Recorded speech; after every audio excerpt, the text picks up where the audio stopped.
Halo semua, nama aku Winter. Dan sepanjang hidupku, orang tuaku menyimpan rahasia gelap tentangku yang tidak diketahui orang lain. Harus kuakui, waktu kecil aku nggak terlalu normal. Seakan aku punya dua kepribadian yang beda. Kadang aku diam dan tenang, aku bisa fokus dan menyelesaikan pekerjaan. Aku bisa duduk di taman dan menikmati burung berkicau. Tapi kadang aku bangun dan merasa marah dan energik. Aku mau lari-lari dan ngelakuin hal gila. Waktu umur 10, aku hampir membakar rumahku karena main kembang api. Orang tuaku mulai terbiasa. Kadang kami bercanda tentang itu. Pas aku bangun, mereka bakal bilang sesuatu kayak, "Siapa kamu hari ini? Anak kami atau si iblis?" Tapi waktu aku umur 14, aku mulai tahu kalau orang tuaku punya rahasia gelap. Semua bermula di suatu malam. Aku bangun tengah malam dan mau ambil segelas air. Aku jalan keluar kamar dan dengar orang tuaku ngobrol di kamar mereka. Aku nggak tahu kenapa, tapi aku mulai menguping. Aku dengar ibuku bertanya, "Kamu mikir tentang Summer juga?" Ini pertama kalinya aku dengar nama ini. Tapi aku merasa orang ini pasti orang yang penting. Lalu ayahku bilang, "Aku tahu kamu nyalahin diri sendiri. Jangan." Lalu ibuku mulai menangis. Ayahku menambahkan, "Kita bisa datang ke kuburannya besok." Kuburannya? Aku dengar ayahku mendekat ke pintu. Jadi aku panik dan langsung balik ke kamarku. Tapi aku nggak bisa tidur lagi sepanjang malam. Siapa itu Summer? Kenapa kematiannya jadi kesalahan ibuku? Tapi yang paling aneh di malam itu, waktu aku akhirnya ketiduran, aku mimpi aneh banget. Aku masih umur 5 tahun. Aku sedang main box korek api dan aku membakar rumah. Aku dengar teriakan orang tuaku dan orang lain, seorang wanita atau perempuan. Aku bangun basah kuyup dari keringatku. Apa itu cuma mimpi? Aku tahu kalau kadang aku punya temper yang gak bisa kukontrol. Tapi apa mungkin aku melakukan hal seburuk itu dan gak ingat? Pikiran ini terus menggangguku. Pagi itu orang tuaku pergi ke supermarket. Atau itu yang mereka bilang ke aku. Aku tahu mereka mau ke kuburannya. Dan aku memilih untuk cari tahu kejujurannya. Aku ke basement di mana semua kenang-kenangan dan barang masa kecilku disimpan. Aku nggak tahu apa yang harus aku cari. Tapi pasti ada petunjuk tentang Summer ini. Aku cek semua box, tapi aku nggak menemukan apapun. Ada beberapa dokumen lama, mainanku, dan surat ke Sinterklas dan lain-lain. Tapi aku menemukan sebuah box kecil.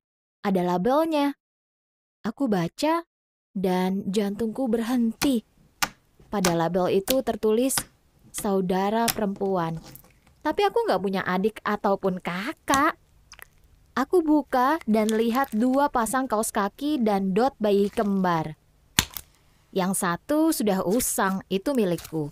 Satunya seperti baru, nggak pernah dipakai. Apa aku punya saudara? Apa yang orang tuaku lakukan padanya? Aku keluar dari basement dengan kaget dan bingung. Selama beberapa minggu, aku memperhatikan orang tuaku. Aku nggak mau tanya langsung. Aku takut. Aku nggak tahu apa aku mau tahu yang sebenarnya. Tapi di suatu sore, aku nggak bisa diam lagi. Ibuku sedang masak sambil mendengarkan lagu yang aneh. Ia bersenandung, mungkin ini cuma paranoid, tapi dia sepertinya sedang kesurupan. Dan dia memotong bawang dengan sangat agresif. Ayahku mendekatinya dan mengambil pisaunya perlahan sambil bilang, "Kamu tahu harusnya nggak pegang pisau sebesar ini kan? Ingat?" Ibu tertawa, kayak histeris, aku nggak tahu. Semua terlihat agak aneh. Jantungku berdegup kencang. Aku berpikir, selama ini apa mungkin aku tinggal dengan psikopat yang bisa membunuh salah satu anaknya? Aku memberanikan diri untuk berjalan mendekati mereka dan teriak, "Apa yang sebenarnya terjadi pada Summer? Kok kalian tega melakukan itu?" Orang tuaku seperti tertangkap. Tangan ibuku bergetar. Dia duduk perlahan. Ayahku mendekatiku tapi aku mundur. Aku nggak tahu apa yang bakal dia lakukan, apa yang bisa mereka lakukan. Lalu mereka bilang padaku, malam ini benar-benar mengubah hidupku. Bukan kami yang melakukannya, kata ayahku. Dan aku merasa ruangan ini berputar.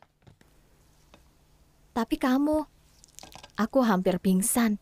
Kami semua duduk, ibuku memelukku dan menceritakan semuanya. Ternyata akulah pembunuhnya. Kamu memakannya, kata ibuku. Aku merasa jijik dengan diriku sendiri. Aku nggak tahu kalau aku bisa melakukan hal semengerikan itu. Hingga akhirnya mereka membuka informasi paling penting. Kamu menelan dia waktu kamu masih di dalam rahim. Aku kaget. Ini nggak seperti yang aku bayangkan. Maksudku, aku bukan monster. Kami semua bukan. Tapi ini memang berat. Mereka bilang itu sering terjadi dengan anak kembar. Hanya saja, orang tuaku sangat senang untuk punya anak kembar dan mereka beli barang masing-masing 2. Jadi setelah mereka kehilangan 1, mereka merasa berduka. Dan walaupun itu bukan salah ibuku, dia selalu merasa bersalah karena itu. Malam itu kami ke basement bareng-bareng. Mereka menunjukkan aku semua mainan kecil yang mereka beli untuk kami berdua. Dan besoknya kami pergi ke kuburannya. Namun sekarang aku tahu kalau itu kosong. Itu hanya batu nisan untuk mengingat sang anak yang tidak mereka miliki. Sejujurnya ini rasanya masih nggak nyata. Tapi setidaknya aku tahu yang sebenarnya. Orang tuaku nggak hanya baik dan penyayang. Tapi aku benar-benar merasa punya 2 jiwa dalam diriku. Seakan aku berbagi badan dengan saudaraku. Aku hanya berharap aku ngomong sama mereka lebih cepat. Atau mereka memberitahuku lebih cepat. Rahasia harusnya nggak ada di keluarga. Dan sekarang hubungan kami lebih erat dari apapun. Karena sudah nggak ada rahasia di antara kami. Dan kejujuran akan membebaskan kamu.